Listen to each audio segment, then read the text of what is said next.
अक्सर लोगों का क्वेश्चन होता है कि हमेशा मोटिवेटेड कैसे रहे। तो इससे पहले कि इस क्वेश्चन की डेप्थ में चले, मैं आपको बताना चाहूँगा एक ऐसी स्टडी के बारे में जो बहुत ही इंटरेस्टिंग है। वो हुई थी ब्रिटिश कोलंबिया यूनिवर्सिटी 1998 में। एक प्रोफेसर ने इस स्टडी को किया जिसमें के बहुत सारे बच्चे थे जो कि सारे 5th स्टैंडर्ड के बच्चे थे और उनको पजल्स दी बहुत तरह तरह की सॉल्व करने के लिए। उसमें कुछ पजल्स बहुत ही मुश्किल थी, कुछ बहुत ही आसान थी। उसके बाद में जो उन बच्चों ने उन पजल्स को सॉल्व किया तो उसके बाद में सभी बच्चों को एक ही बात कही गई कि आपने बहुत अच्छा किया। बस यहाँ पर एक छोटा सा फर्क था। आधे बच्चों को कहा कि आपने इतना एक्स्ट्रा ऑर्डिनरी इसलिए परफॉर्म किया क्योंकि आप बहुत ही ज्यादा इंटेलिजेंट हो, और बाकी के जो आधे बच्चे थे उनको कहा गया कि आपने जो इतना एक्स्ट्रा ऑर्डिनरी परफॉर्म किया उसकी वजह थी आपका हार्ड वर्क। फिर उसके बाद में दोबारा से इन सब बच्चों को कुछ पजल्स दी गई सॉल्व करने के लिए, जिसमें से कुछ बहुत ही आसान थी और कुछ बहुत ही मुश्किल थी। अब यहाँ पर कुछ बहुत इंटरेस्टिंग निकल करके आया है जो किसी ने एक्सपेक्ट भी नहीं किया था। वो बच्चे जिनको कहा गया था कि आप बहुत इंटेलिजेंट हो, बहुत स्मार्ट हो, उनको जब वह पजल्स मिली तो उन्होंने क्या किया, जो मुश्किल पजल्स थी उसको छोड़ दिया, आसान पजल्स के ऊपर काम करना शुरू किया और उसमें भी कुछ देर बाद ही वह बच्चे बोर हो गए। दूसरी तरफ से वो बच्चे जिनको कहा गया था कि आपने इतने एक्स्ट्रा ऑर्डिनरी परफॉर्म इसलिए किया क्योंकि आपने हार्ड वर्क किया, उन्होंने सिर्फ आसान पजल्स अटेम्प्ट नहीं किया बल्कि मुश्किल से मुश्किल पजल्स को भी अटेम्प्ट किया और सॉल्व किया। फिर उसके बाद में जब ये पूरी स्टोरी कंप्लीट हुई तो उन बच्चों से पूछा गया कि किसको ज्यादा मजा आया इसको करने में। तो वो बच्चे जिनको कहा गया था कि आप बहुत इंटेलिजेंट हो, उनको मजा नहीं आया, यानी कि वो मोटिवेटेड नहीं थे। और वह बच्चे जिनको कहा गया था कि जो भी आपने किया वो अपने हार्ड वर्क की वजह से किया, उन्होंने न सिर्फ अच्छा परफॉर्म किया बल्कि वो एंड तक मोटिवेटेड भी थे और उनको मजा भी आया। अब ये स्टडी जिसके बारे में मैंने अभी आप लोगों को बताया, यह इतनी इंटरेस्टिंग इसलिए है क्योंकि ये जिस तरीके से हम सोचते हैं, हमारे थॉट पैटर्न्स को चैलेंज करती है। हम क्या सोचते कि अगर हम पेरेंट्स हैं या अगर हम टीचर्स हैं और अपने बच्चों को हम बोलेंगे क्या आप बहुत इंटेलिजेंट हो, आप बहुत स्मार्ट हो, तो वह अच्छा परफॉर्म करेंगे।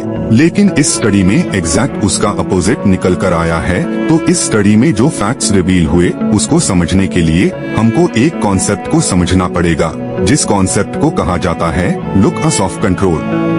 वह क्या है कि जिन बच्चों को कहा गया कि आप बहुत ही स्मार्ट हो, बहुत इंटेलिजेंट हो, उनका जो लुक अस ऑफ कंट्रोल था वह उनके अंदर नहीं था, उनके बाहर था। लुक अस का मतलब है कि सेंटर ऑफ कंट्रोल, मतलब कि अगर वह स्मार्ट है, अगर वह इंटेलिजेंट है तो इसमें उनका खुद का कोई रोल नहीं है, वो उनके कंट्रोल से बाहर है। दूसरी तरफ से जिन बच्चों को कहा गया कि जो भी आपने अचीव किया वो अपने हार्ड वर्क की वजह से अचीव किया, उनका जो लुक अस ऑफ कंट्रोल था वो उनके अंदर था, यानी कि हार्ड वर्क पूरी तरह से उनके खुद के हाथ में था।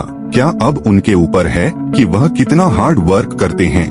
और यह सिर्फ स्टडी में निकल करके नहीं आया है, इस तरीके और भी बहुत सारी स्टडीज हुई है, बहुत सारी रिसर्चेस हुई है जहां पर एग्जैक्ट यही चीज निकल कर आई है कि अगर हम खुद को हमेशा मोटिवेटेड रखना चाहते हैं तो इसका सिर्फ एक तरीका है कि जो कंट्रोल है वह पूरी तरह से हमारे अपने हाथ में होना चाहिए। तो अब समझने की कोशिश करते हैं कि ऐसा क्या होता है कि जो कंट्रोल है वह हमारे हाथ से चला जाता है, और ऐसा क्या होता है जब कंट्रोल हमारे हाथ में आ जाता है।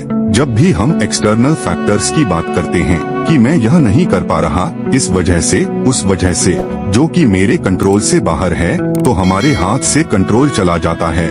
लेकिन जब हम बात करते हैं कि हम एग्जैक्टली क्या कर सकते हैं, जब हम अपनी कैपेबिलिटीज के बारे में बात करते हैं, तब कंट्रोल पूरी तरह हमारे हाथ में आ जाता है। जब हमारा फोकस उन रीजंस पर नहीं होता है जिनकी वजह से हम वो नहीं कर सकते हैं जो करना चाहते हैं, बल्कि उस जगह पर होता है कि जिस वजह से हम वो कर सकते हैं जो हम करना चाहते हैं, तब हम अंदर से मोटिवेटेड होते हैं। फॉर एग्जाम्पल, आप जिस भी फील्ड में हो उस फील्ड में कुछ लोग हैं जो टॉप पर बैठे हैं। आपके पास में दो ऑप्शंस है, एक आप बोल सकते हो कि वह लोग उनके अंदर कुछ स्पेशल है, उनके अंदर कुछ एक्स्ट्रा ऑर्डिनरी है, उनके अंदर तो यह टैलेंट है जो आपके अंदर नहीं है, या फिर उनकी किस्मत है जिसकी वजह से वहाँ पर बैठे हैं, या फिर उनके पास में कुछ था, किसी का सपोर्ट था जिस वजह से वहाँ पर है। अगर इसमें से ऐसा आपने कुछ भी बोला तो आप फंस गए। अब मोटिवेटेड नहीं रह सकते हैं उस काम को करने के लिए जो आप काम कर रहे हो, क्योंकि अब कंट्रोल आपके हाथ से बाहर है। क्योंकि अब अगर आपके पास में वो है ही नहीं जो उनके पास में है, तो वह कैसे बन सकते हो जो कि वह बन चुके हैं। लेकिन अगर आप यह बोलते हो कि जिस फील्ड में आपको, उस फील्ड में जो भी टॉप पर बैठे हैं वो वहाँ पर है, अपने हार्ड वर्क की वजह से, अपने स्मार्टफोन की वजह से, या जो कुछ भी उन्होंने किया, जो कुछ भी उन्होंने सीखा उसकी वजह से, तो अगर वह कर सकते हैं तो मैं भी कर सकता हूँ।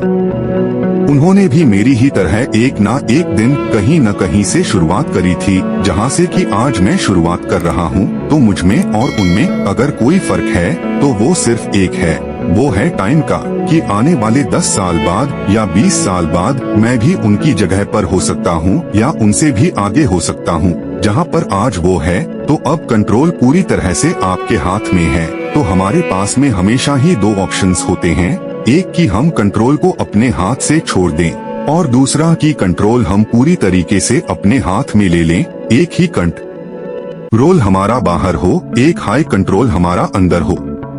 तो इस बात को हमेशा याद रखो कि आपका कंट्रोल कहीं बाहर नहीं होना चाहिए, आपके अपने ही अंदर होना चाहिए। Thank you so much for watching the video.